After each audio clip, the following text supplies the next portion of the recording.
कहीं ना कहीं हम ही में गलती है।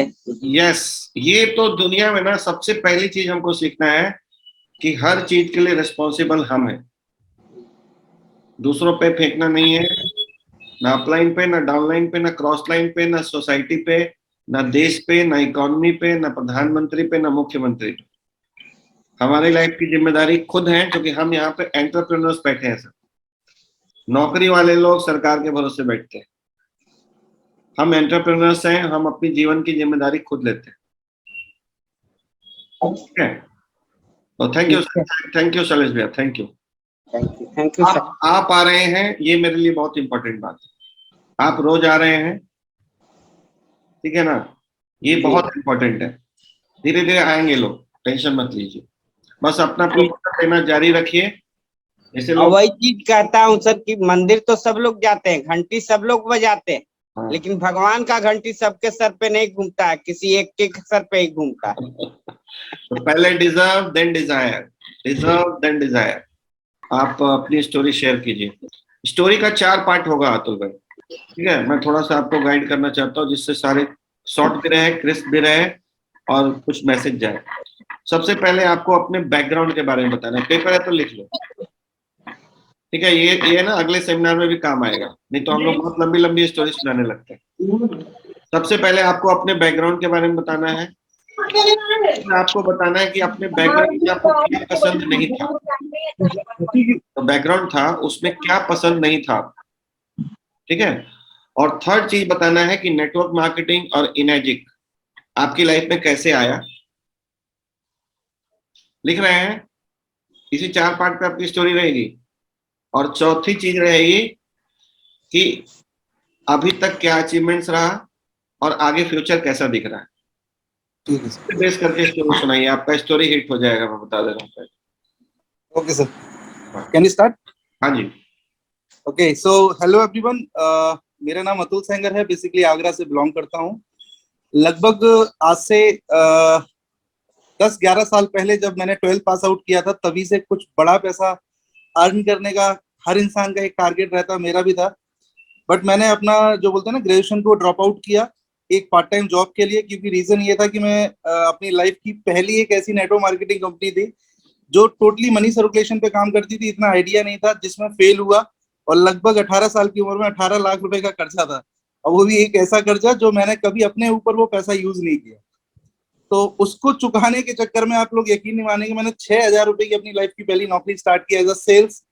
और 1 साल तक जब वो रेगुलर नौकरी की, और 1 साल के बाद जब वो सैलरी 6,000 से 6600 हुई, उस दिन मुझे एक चीज क्लियर हो गई कि मैं इस नौकरी के भरोसे ना ही मैं कर्जा चुका पाऊंगा और ना ही अपनी फैमिली को वो लाइफ दे पाऊंगा जिस लाइफ को मैं खुद एंजॉय करना चाहता हूँ और अपनी फैमिली को एंजॉय कराना चाहता हूँ।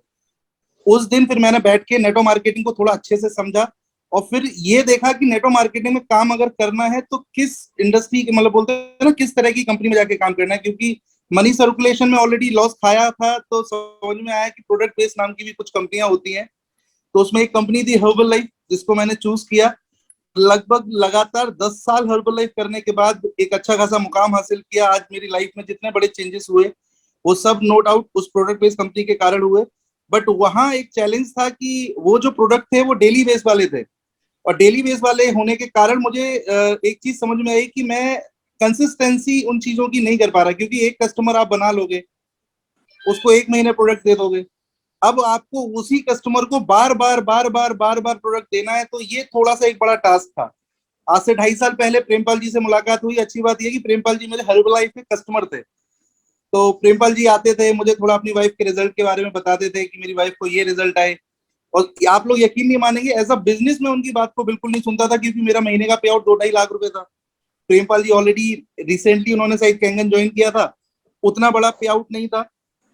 लेकिन मेरी लाइफ में एक ऐसा टर्निंग पॉइंट आया कोविड के टाइम पे, क्योंकि मेरा सारा बिजनेस जो था वो मेरे न्यूट्रिशन क्लब पे डिपेंड करता था, जहाँ रेगुलर लोग चल के आते थे। अब एक समय ऐसा आया कि 1 साल के लिए पूरा इंडिया बंद हो गया, मेरा बिजनेस टोटली डाउन हुआ। जो महीने का 2-2.5 लाख रुपए था, आप यकीन नहीं मानेंगे 2,000 रुपए के लिए भी सर्वाइव करना पड़ रहा था। मशीन में लगा चुका था आज से 2.5 साल पहले। जब प्रेमपाल जी ने बोला, मैंने कहा चलो ठीक है, पानी तो अच्छा है, पीने में क्या दिक्कत है, मेरे पास न्यूट्रिशन है, प्रेमपाल जी पानी ऑफर कर रहे हैं। देन जब कोविड का सिचुएशन आया तो मैं प्रेमपाल जी के साथ बैठा और इनसे पूछा कि सर आपका लास्ट 1-2 साल का अचीवमेंट क्या रहा। उनके अचीवमेंट से इंस्पायर होके मैंने डिसीजन लिया फेब 2021, अभी मेरा 19वां महीना चल रहा है कैंगन में, कि मैं फुल टाइम अब कैंगन करना स्टार्ट करता हूँ। स्टार्ट किया, नो डाउट स्टार्टिंग में सबके साथ बहुत सारे चैलेंजेस आते हैं, मेरे साथ भी आए। लोग सुनते थे, नहीं सुनते थे, जो सुनते भी थे उनके पास पैसा नहीं होता था। उस कंडीशन से चीजों को धीरे धीरे स्टार्ट किया। आज तकरीबन सर स्कोर लगभग 86 का हो गया है, 14 का स्कोर बाकी है। और मुझे पता है सर मैं 31 अक्टूबर तक 100% आप लोगों की ब्लेसिंग से 6 से जाने वाला हूँ। एंड अगर बात की सर इनकम की बात की जाए तो लास्ट मंथ मैंने लगभग 3,11,000 रुपए करीब क्रॉस किया। और इसमें सबसे बड़ा योगदान नो डाउट सर यहाँ की लीडरशिप का रहा, प्रेमपाल जी का रहा, क्योंकि सर इनके बिना वो सारी चीजें पॉसिबल होना बहुत बहुत बहुत मुश्किल थी। क्योंकि बोलते हैं ना, आपको बिजनेस में आगे चलना है या बढ़ना है तो आपको किसी ना किसी पर्सन को एक इंस्पिरेशन मानना होगा। आप सोचिए कि वो कर्जे भी चुकाए, वो सारी चीजें की लाइफ में। अगर मैं बात करूं, हर्बल लाइफ जब बिल्कुल डाउन हुआ सर, मैं कार में था लेकिन फिर बेकार हो गया, फिर से रोड पे आ गया था, पैदल हो गया था। बट थैंक्स टू कैंगन कि आज से 6 महीने पहले मैंने 9 लाख रुपए की होंडा अमेज भी खरीदी। और टारगेट है सर कि इस साल के एंड तक मैं घर भी लेने वाला हूँ केवल कैंगन के 100% पैसों से। Very nice. और आगे क्या फ्यूचर दिख रहा है सर? फ्यूचर तो डेफिनेटली श्योर है। मैंने 2025 बना रखा है कि सर मैं अपनी 2 आईडियों पे, एक आईडी पे -2 होने वाला हूँ और जो मेरी मेन आईडी है उस पर -3 होने वाला हूँ। Very good, very good, all the best. Thank you sir, thank you so much. Sir Deepak sir, sir ने अपनी बहुत सारी चीजें छोड़ दी, क्योंकि जो महान लीडर होते हैं बहुत सारी चीजों को छोड़ देते हैं। सर ने जब कोविड से डिस्ट्रैक्ट हुए तो नो डाउट ऐसे ऐसे दिन देखे कई लोगों को बिल्कुल समझ में नहीं आता है कि ये कैंगन कितनी बड़ी अपॉर्चुनिटी है। सर बिल्कुल अपनी एक ऐसी बाइक पे आ गए कि वो बाइक को 4 किक मारते थे तो स्टार्ट होती थी। इन्होंने फिर कैसे तैसे करके एक कार और ली बीच में, और वो भी शायद कितने 50,000 रुपए 60,000 रुपए की कार ली। तो कार में से फिर काम करना स्टार्ट किया। वो हर दिन, मतलब हर तीसरे दिन वो कार कहीं ना कहीं खड़ी हो जाती थी, और फाइनली मुझे लगता है अभी वो शायद आपके गेट के सामने पड़ी हुई है, वो कबाड़े में ही पड़ी हुई है। वो भी एक फेज रहा सर का। और साथ के साथ सर का फिर एक बीच में देखिए, जब अपॉर्चुनिटी आती है तो बीच में फिर डिस्ट्रैक्शन होता है। तो एक बड़ी शख्सियत के साथ डिस्ट्रैक्ट हो गए सर। सोनू शर्मा जी का इंटर हुआ सर की लाइफ में, तो 4-5 महीने के लिए 4 महीने के लिए वहां पर डिस्ट्रैक्ट हो गए, लेकिन ये अपनी एक टीम क्रिएट कर चुके थे। तो वहां से जो इनकम, जो सोनू शर्मा जी, बड़ी शख्सियत में इसलिए बता रहा हूँ, सोनू शर्मा जी ने डायरेक्ट इनको ज्वाइन किया। इनके अपलायन में अनूप वर्मा जी आते हैं, दोनों को डायरेक्ट सोनू शर्मा जो अपने आप में आज दिग्गज माने जाते हैं, उन्होंने इनको डायरेक्ट अप्रोच किया और डायरेक्ट अपने साथ वेस्टीज में ज्वाइन कराया। तो 3-4 महीने के लिए डिस्ट्रैक्ट हो गए। जब 3-4 महीने के लिए डिस्ट्रैक्ट हुए सर, तो वहां से इनका पे आउट लगभग 40-50 हजार रुपए का बन रहा था। तब भी ये कैंगन 1 लाख रुपए समथिंग दे रहा था। तो इन्होंने फाइनली 4 महीने के बाद ये डिसीजन लिया कि जब बगैर किए का 1 लाख रुपए समथिंग ये कैंगन वाटर दे रहा है, और यहाँ पर हम पूरा दिन रात एक कर रहे हैं, तब 30-40 हजार रुपए आ रहे हैं। तब इन्होंने फुल फ्लैश तरीके से, आज मैं बात करूं तो समथिंग ये 16 महीने से उन्होंने फुल टाइम काम स्टार्ट किया है। और ये first person in my whole team जो ना कभी दिन देखा ना रात देखा, जिन्होंने एक एग्जाम्पल सेट किया कि 4A की रैंक पर 5A की रैंक पर भी कोई महीने में 12 से 15 मशीन निकाल सकता है। तो ये फर्स्ट पर्सन जो मेरी टीम में, जिन्होंने 12-12, 15-15 मशीनों का एक रेशियो दिया है। आज सर की बहुत बड़ी ऑर्गेनाइजेशन, यानी कि फ्यूचर का एक अमृतसर पूरा सिटी, एक मथुरा पूरा सिटी और आगरा सिटी, इनका इस तरीके से स्ट्रक्चर बना हुआ है कि इनको -3 जाने से कोई दुनिया की ताकत नहीं रोक सकती। ये एक बड़ी चीज रही। और टोटल की पे आउट की बात करें, उन्होंने एक लास्ट मंथ का बनाया है, लेकिन टोटल पे आउट तो थोड़ा बताइए सर, क्या अर्न किया अभी आपने पिछले 16-15 महीने में? लगभग मैं कल ही चेक कर रहा था, लगभग 34 लाख रुपए क्रॉस हो गया सर। 34 लाख रुपीज तो क्रॉस कर चुके हैं। तो क्लैपिंग बनती है दोस्तों। Thank you sir, thank you so much. Thank you. तो आज एक बात कहना चाहूंगा कि आपको अतुल जी कोई रोक सकता है -3 जाने से, तो आप खुद ही हैं, ठीक है ना? खुद को संभाल के रखिएगा। बिल्कुल सर, बिल्कुल। और कोई नहीं रोक पाएगा। Thank you sir. तो अभी 7:30 हो चुके हैं, कमिटमेंट के हिसाब से 7:40 हो चुका है, टाइम ओवर हो चुका है। तो आप लोग चाहते हैं कि कुछ और बातें की जाए, नहीं, करनी चाहिए सर, करनी चाहिए सर। हमारे पास ग्रेस पीरियड 8 बजे तक का रहता है सर। अच्छा ठीक है। तो देखो मैं ना, जब तक कोई रेडी नहीं है मैं वेस्ट नहीं करना चाहता हूँ अपनी एनर्जी। तो कितने लोग रेडी हैं, थोड़ा थम्स अप मारिएगा। वेरी गुड, सभी रेडी हैं। वेरी गुड वेरी गुड, करीब करीब सब लोग रेडी हैं। तो मैं कंटिन्यू करता हूँ। और सभी लोग, चाहे आप को होस्ट भी हैं तो अपने आप को म्यूट रखिएगा प्लीज, डिस्टरबेंस होता है। जो भी लोग को होस्ट भी हैं अपने आप को म्यूट रखेंगे। तो हम लोग अभी तक जो गो प्रोफेशनल जो बुक के ऊपर चल रहे हैं हम लोग, तो उसके थर्ड स्किल की बात आज बहुत डिटेल में करूंगा, क्योंकि ये थर्ड स्किल बहुत इंपॉर्टेंट है। इसमें अगर हम चूके तो हमारा प्रोस्पेक्टिंग और इनविटेशन सब मिट्टी मिट्टी हो जाता है। और वो स्किल क्या है? प्रेजेंटिंग योर प्रोडक्ट और अपॉर्चुनिटी टू योर प्रोस्पेक्ट्स, मतलब डेमोन्स्ट्रेशन। एक तरीके से अपनी भाषा में हम बात करें तो जो प्रेजेंटेशन या डेमोन्स्ट्रेशन हम देते हैं उसको हमको क्या कहते हैं? ये वाला स्किल पे हम आज बात करने वाले हैं कि अपने प्रोडक्ट और अपॉर्चुनिटी को कैसे लोगों के सामने प्रेजेंट करना। ठीक है, अतुल जी आपको भी बता रहा हूँ, पीपी सिंह जी आपको भी बता रहा हूँ, बहुत ध्यान से सुनिएगा क्योंकि आज आपको एक नया पर्सपेक्टिव मिलेगा यहाँ से। क्योंकि हम लोग लाइफ लॉन्ग लर्नर हैं सर। कल रात को भी मैंने एक एमबी की बहुत अच्छी किताब पढ़ी है, लॉन्चिंग योर फ्यूचर। ठीक है, तो मैं रोज पढ़ता हूँ। आपसे भी रिक्वेस्ट करूंगा कि रोज सीखने की प्रवृत्ति रखिए, चाहे आप 6 हैं, आप 62 हैं, आप किसी भी लेवल पे। क्योंकि अभी तक के एक्सपीरियंस से मैंने देखा है कि कुछ लोगों को अराइवल सिंड्रोम हो जाता है कि अब तो मैं 6 हो गया, अब क्या सीखूंगा, अब तो मैं 62 हो गया, क्या सीखूंगा। और वो वहीं पे फिर अगले 5 साल तक फंसे रहते हैं। ऐसे भी लोग आपको दिखेंगे जो 6 बने 62 बन ही नहीं रहे हो, अटके हुए हैं। ठीक है, तो हमें लाइफ लॉन्ग लर्नर बने रहना है, विनम्रता बना के रखना है। हमेशा जान लीजिए कि जिंदगी बहुत लंबी है और हमें सीखते हुए आगे बढ़ना है। तो आज हम फिर से सीखेंगे कि कहाँ हो सकता है मेरी प्रेजेंटेशन में कोई कमी हो रही है। एक दो कमी तो आप लोगों को नजर आएगी आज के चैट में, कि कुछ लोग इतनी हड़बड़ी में रहते हैं कि क्वेश्चन भी ठीक से नहीं सुनते। कुछ लोग ऐसा करते हैं कि इतना लंबा चौड़ा सुनाने लगते हैं कि पब्लिक बोर हो जाती है। तो ये सब चीजें हमें करेक्ट करना पड़ेगा। ठीक है, तो प्रोस्पेक्टिंग पे चलता हूं मैं, एकदम इसको डिटेल में लेके चलूंगा। ध्यान से पेपर पेन नोट कीजिएगा और जो बात आपको अच्छी लगे, जो काम की लगे आपको, उसको नोट डाउन करिएगा। ठीक है, तो हमने अभी तक क्या सीखा कि हम लोगों को प्रोस्पेक्ट की लिस्ट बनाएंगे, उनको इनवाइट करेंगे अपना टूल्स या इवेंट को, इवेंट भी एक टूल है, उसको देखने के लिए। ठीक है, तो यहां पे इन्होंने सबसे बड़ी बात कही है कि 2 तरह का प्रेजेंटेशन होता है। एक प्रेजेंटेशन ये होता है कि मैंने आपको कोई ब्रोशर दे दिया और कहा कि सर इसको देख के आप कल हम लोग इस पे बैठेंगे, यानी आप उनके साथ फिजिकली प्रेजेंट नहीं है। और एक प्रेजेंटेशन होता है जहां पे आप खुद प्रेजेंटेशन दे रहे होते हैं लेकिन आप उनके साथ मौजूद हैं।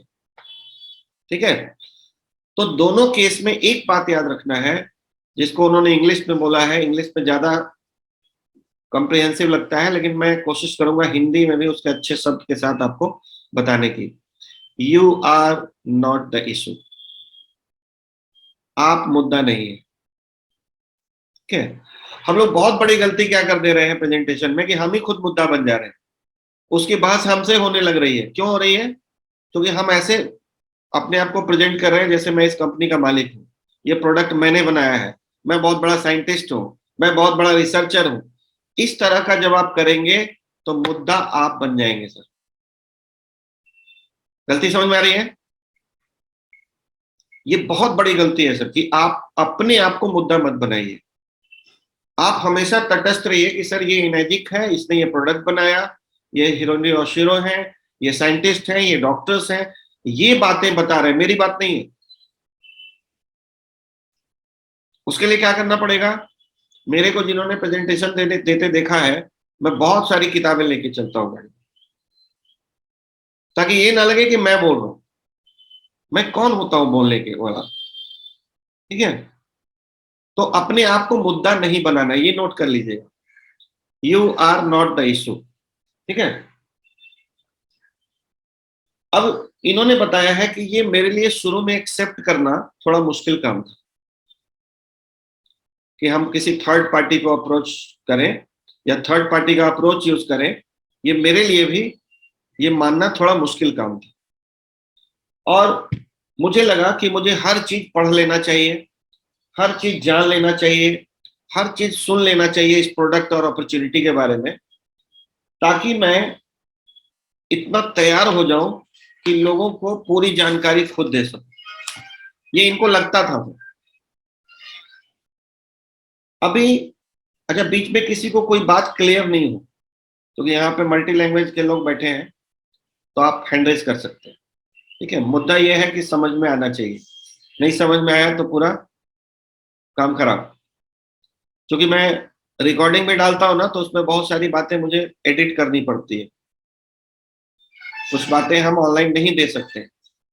तो यूट्यूब के भी गाइडलाइंस है और हमारी कंपनी के भी गाइडलाइंस है, तो वहां पे आपको एडिटेड मिलेगा, यहाँ पे आपको ओरिजिनल मिल रहा है। ठीक है, तो इसलिए नोट डाउन जरूर कीजिएगा। और इन्हें लगता था कि मुझे हर सवाल का जवाब मालूम होना चाहिए लोगों के पास जाने से पहले। ये थोड़ा लॉजिकल लगता है ना? उन्होंने पूछा है, is it sound logical? Logical लगता है सर कि हमें सब आना चाहिए, बट ये सही नहीं है।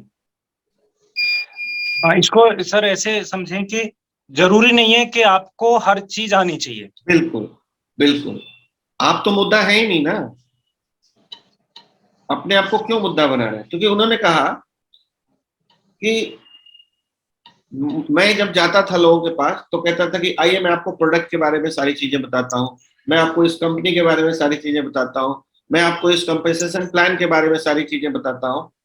ऐसा कहने से जब मैं सारी चीजें अपने ऊपर लेता था, तो ये मेरे बड़े ऑर्गेनाइजेशन खड़े करने में तकलीफ दे रहा था। ठीक है, तो बड़े ऑर्गेनाइजेशन खड़ा इनका नहीं हो पा रहा था। एक लार्ज बिजनेस अंपायर जो ये खड़ा करना चाह रहे थे, वो हो नहीं पा रहा था। तब इन्होंने सोचा, फिर इन्होंने सीखा, इन्होंने देखा कि अगर वो कोई क्वेश्चन का जवाब नहीं दे पाए, क्योंकि वो तो अपने आप को एक्सपर्ट शो कर रहे हैं, जब आप अपने आप को एक्सपर्ट शो करेंगे और कोई ऐसा क्वेश्चन आ गया जहां पे आप स्टंप आउट हो गए, तो अगला फिर संदेह में आ जाता है कि यार इसको तो पता ही नहीं है। इट मीन्स कि धंधे में कुछ ना कुछ झोल है, प्रोडक्ट में कुछ ना कुछ लफड़ा है, क्योंकि आप ही एक्सपर्ट शो कर रहे हैं ना। और आप अगर किसी भी क्वेश्चन पे अटके तो अगला यही समझेगा कि प्रोडक्ट में कुछ ना कुछ प्रॉब्लम है। तो ये जो अप्रोच है ना कि मैं सब जानता हूं, ये आपके ईगो को सेटिस्फाइड करेगा, लेकिन आपका बैंक बैलेंस खाली करेगा। क्योंकि अगर आप ऐसा बनते हैं तो हर प्रेजेंटेशन में आपको ही जाना पड़ेगा। पीपी सिंह जी समझ गए ना? हर प्रेजेंटेशन में लोग आपको ही ढूंढेंगे। फिर ये बात बहुत ध्यान देने वाली है, क्योंकि हम यहाँ पे, और अगर ऐसा हम करते हैं कि हम ही अथॉरिटी हैं, हम ही सब कुछ जानते हैं, तो डुप्लीकेशन नहीं हो पाएगा। क्योंकि हर आदमी में इतनी सीखने की, इतना रट्टा लगाने की इच्छा शक्ति नहीं है। तो हम चीजों को अगर कॉम्प्लिकेट कर देंगे तो फिर डुप्लीकेशन नहीं हो पाएगा, और विदाउट डुप्लीकेशन नेटवर्क मार्केटिंग एक सेल्स जॉब बन जाता है। अगर डुप्लीकेशन हम नहीं कर पाए, आज अतुल सेंगर जी अगर इंडिपेंडेंटली काम नहीं करेंगे तो पीपी सिंह जी का फेलियर है। ठीक है, चाहे उनका ईगो सेटिस्फाइड होगा कि मैं अपनी टीम का सबसे अच्छा प्रेजेंटेशन देता हूं, लेकिन उनका बैंक अकाउंट धीरे धीरे खाली हो जाएगा। तो अतुल जी, आप पे भी ये अप्लाई होता है कि आपकी टीम में इंडिपेंडेंटली कितने लोग प्रेजेंटेशन देते हैं? जी सर। और वो इंडिपेंडेंट तभी बनेंगे जब हम मुद्दा अपने आप को नहीं बनाएंगे, थर्ड पार्टी का रोल लेंगे, किताबें दिखाएंगे, प्रेजेंटेशन फाइल दिखाएंगे, वीडियोस दिखाएंगे। हमारा काम उनको रिव्यू करने का मौका देना है, हमें हीरो नहीं बनना है। तो डुप्लीकेशन का सबसे बड़ा दुश्मन होता है कॉम्प्लिकेशन। चीजों को जितना कॉम्प्लिकेट करेंगे उतना डुप्लीकेट नहीं हो पाएगा हमारी टीम। अब आते हैं, तो इन्होंने बताया कि जब मैंने ध्यान से देखा प्रोफेशनल्स को, क्योंकि ये तो स्ट्रगल कर रहे थे, प्रोफेशनल्स को इन्होंने जब देखा जो अलग अलग कंपनियों में करोड़ों का चेक उठा रहे थे, बहुत अच्छी लाइफस्टाइल जी रहे थे और वो सेलिब्रिटीज की तरह लाइफ जी रहे थे, तो उनको उन्होंने जब ध्यान से देखा तो उन्होंने ये गुण देखा उनमें कि वो अपने आप को एक्सपर्ट नहीं बताते। प्रोफेशनल्स अपने आप को कभी एक्सपर्ट नहीं बताते।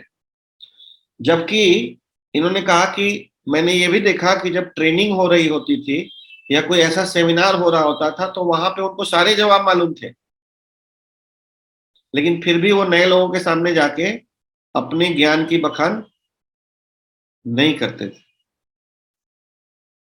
ज्ञान लेना है, लेकिन हर जगह ज्ञान बांटना नहीं है, नहीं तो लोग आपको एक्सपर्ट मानने लगेंगे और फिर आपकी फजीयत हो जाएगी नेटवर्क में। ऐसा अपने प्रेजेंटेशन को कॉम्प्रिहेंड कर देना है कि वो इजिली डुप्लीकेबल हो। ठीक है, यहां तक बात समझ में आई? तो इन्होंने एक बहुत अच्छा कोटेशन दिया है जो आप नोट करेंगे तो आपके लिए बहुत अच्छा होगा। है इंग्लिश में, मैं हिंदी में भी नोट करवा दूंगा।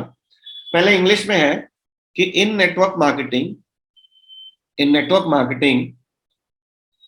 Comma it does not matter what works, full stop. In network marketing it does not matter what works, it only matters what duplicates. Hindi में बोले तो नेटवर्क मार्केटिंग में इससे कोई मतलब नहीं है कि क्या काम करता है, मतलब इस बात से है कि कौन सा काम डुप्लीकेट हो सकता है।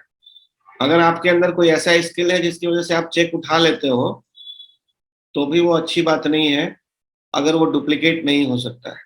आप में कोई ईश्वरीय शक्ति, कुछ अद्भुत प्रतिभा हो सकती है। तो रिपीट कर रहा हूं, चैट में मैडम ने लिखा है, in network marketing it does not matter what works, it only matters what duplicate. Alright, आगे बढ़ते हैं। तो इन्होंने बताया कि जो प्रोफेशनल्स होते हैं वो अपने ज्ञान की बखान करने की बजाय टूल्स का इस्तेमाल करते हैं, दिखाते हैं टूल्स, खुद नहीं बोलते सीधा। ठीक है, और वही प्रोफेशनल अपने लाइव इवेंट्स में, जो इवेंट्स होते हैं बड़े, उनमें वो प्रेजेंटेशन बहुत बढ़िया देते हैं, लेकिन जब 1-to-1 में जाते हैं तो टूल्स का इस्तेमाल करते हैं और वो लोग अपने आप को एक्सपर्ट की तरह प्रमोट नहीं करते। प्रोफेशनल्स क्या करते हैं कि वो लोगों को इनवाइट करते हैं अपने प्रोडक्ट और अपॉर्चुनिटी को देखने के लिए through third party resource. Third party resource क्या? जैसे इवेंट में बुला लिया, जूम पे बुला लिया, ठीक है, मीटिंग में बुला लिया, ट्रेनिंग में बुला लिया, ये काम करते हैं वो। और हम लोग क्या कर रहे हैं, प्रेजेंटेशन ज्यादा दे रहे हैं। हमें लग रहा है जूम में बुलाने से क्या होगा, हमें लग रहा है सेमिनार में बैठाने से क्या होगा। ये एक बहुत बड़ी गलती मैं देख रहा हूँ अपने पूरी टीम में। एंड आई फील कि 2 टीम और है यहाँ पे, प्रीति सिंह जी की और अपने रश्मि की, तो उसमें भी शायद यही बात हो सकती है, मुझे नहीं पता। कि लोगों को लग रहा है कि मैं प्रेजेंटेशन देके ज्यादा चेक उठा सकता हूँ, सेमिनार में बुला के कोई फायदा नहीं है। प्रीति सिंह जी वैसे ही थकाते पकाते रहते हैं। लेकिन सेमिनार्स में हम क्या बातें करते हैं, इस पे मैं कभी बाद में बात करूंगा, ये भी इंपॉर्टेंट है। सेमिनार में हम कुछ और ही बातें करने लग जाते हैं। सेमिनार में भी हमें लोगों को प्रोडक्ट बताना है, बिजनेस बताना है, अपॉर्चुनिटी के बारे में बताना है और ये बताना है कि ये कैसे आपकी मदद कर सकते हैं। जो प्रोफेशनल्स होते हैं वो मतलब उनमें थोड़ा पैशन होता है, एंथुजियाज्म होता है, और वो जो पैशन और एंथुजियाज्म है उनका वो कंटेजियस है, मतलब वो फैलता है छुआछूत की बीमारी की तरह। बट वो कभी भी अपने आप को एक्सपर्ट शो नहीं करते। इसके बाद हमें एक बात सीखना है धीरे धीरे, क्योंकि पहले तो हम अपने अपलाइन के ग्रुप मीटिंग में लोगों को बिठाएंगे, लेकिन धीरे धीरे हमें क्या सीखना है कि कैसे हम ग्रुप को लीड कर पाए, मतलब हम भी प्रेजेंटेशन कैसे दे सकते हैं, ये सीखना है। ग्रुप से कैसे बातचीत की जाती है, ये एक बहुत इंपॉर्टेंट स्किल है। और यहाँ पे इन्होंने कहा है कि ये नहीं करने पे आप बहुत बड़ी सफलता नहीं हासिल कर सकते। जब तक आप ग्रुप से बात करना नहीं सीख जाते। ये इन्होंने बड़ी अच्छी बात कही है कि people are not interested in how much you know, मतलब लोगों को इसमें कोई इंटरेस्ट नहीं है कि आपको कितनी जानकारी है, उनका इंटरेस्ट इस बात में है कि आपकी स्टोरी क्या है, आपकी कहानी सुनने में वो इंटरेस्टेड है। इसीलिए अतुल सेंगर जी कहानी का 4 पार्ट, आज आप शायद पहली बार आए हैं तो मैंने बताया, मैं इस मीटिंग में पहले ही बता चुका हूं कि अपनी स्टोरी को 4 पार्ट में डिजाइन करना है, उस पर वर्क करना है सर। घर में एक बार स्टोरी बनाना है, अपने स्पॉन्सर अपने अपलाइन को सुनाना है कि इसमें क्या कट करूं, क्या शॉर्ट करूं, क्या अच्छा करूं, क्या बुरा करूं। जैसे पीपी सिंह जी ने 1-2 बातें उसमें ऐड की, तो उसको अपनी स्टोरी में आप ऐड कर लेंगे। और जिम कॉर्बेट में सर अतुल सेंगर जी सिर्फ आप अपनी स्टोरी बोल देंगे ना 15 मिनट की, तो इससे बड़ा मोटिवेशन आप कुछ नहीं दे सकते। ठीक है, स्टोरी रिलेट करती है। इसलिए फिर से याद करा दे रहा हूं कि स्टोरी का 4 पार्ट होता है। आपका बैकग्राउंड नोट कर लो सभी लोग फिर से, आपका बैकग्राउंड, आपके बैकग्राउंड में आपको क्या पसंद नहीं था, क्या स्ट्रगल्स थे, इनएजिक कैसे आपके जीवन में आया, और अभी तक क्या अचीवमेंट हुए और फ्यूचर कैसा दिख रहा है। इसी 4 फाउंडेशन पे आपको अपनी स्टोरी तैयार करना है। ये वर्ल्ड क्लास प्रोफेशनल आदमी का ये कहना है सर, वर्ल्ड के सबसे प्रोफेशनल आदमी का, नेटवर्क मार्केटिंग प्रोफेशनल का ये कहना है कि इसी चीज पे आपको अपनी स्टोरी बिल्ड करना है। फिर इन्होंने डिसाइड किया, एरिक वोरी ने, कि मुझे अपनी कंपनी की जो अपॉर्चुनिटी है, प्रेजेंटेशन है, उस पर मास्टरी हासिल करना है और मॉडल करना है अपने सक्सेसफुल डिस्ट्रीब्यूटर। एकदम मॉडलिंग, मॉडलिंग मतलब समझते हैं जैसे का तैसा। तो इन्होंने एक बड़ी अच्छी बात बोली है सर, जिससे मैं भी थोड़ा सा शॉक्ड रह गया, और इस पे मैंने भी अभी तक काम नहीं किया है। इन्होंने बताया है कि मैंने जो प्रेजेंटर थे हमारे, जो मेरे सीनियर अपलाइन थे, जो सक्सेसफुल डिस्ट्रीब्यूटर थे, उनको रिकॉर्ड किया, उनके प्रेजेंटेशन को, और सेम प्रेजेंटेशन मैंने खुद दिया, और देने के बाद उसको 50 बार सुना, खुद के प्रेजेंटेशन, एकदम point to point, story to story, जो भी वो बातें कर रहे थे उतना ही मैंने बोला, और उसको रिकॉर्ड करके कई बार सुना, कई बार। और फिर उसमें कुछ कमियां थी, कहीं पे थोड़ा सा एक्साइटमेंट की कमी थी, कहीं पे कुछ शब्द गलत थे, तो उसको करेक्ट करके मैंने अपना एक प्रेजेंटेशन बनाया। और आज तक उन्होंने कहा कि मैं वही प्रेजेंटेशन देता हूं, उस पर रत्ती भर भी छेड़छाड़ मैंने नहीं किया।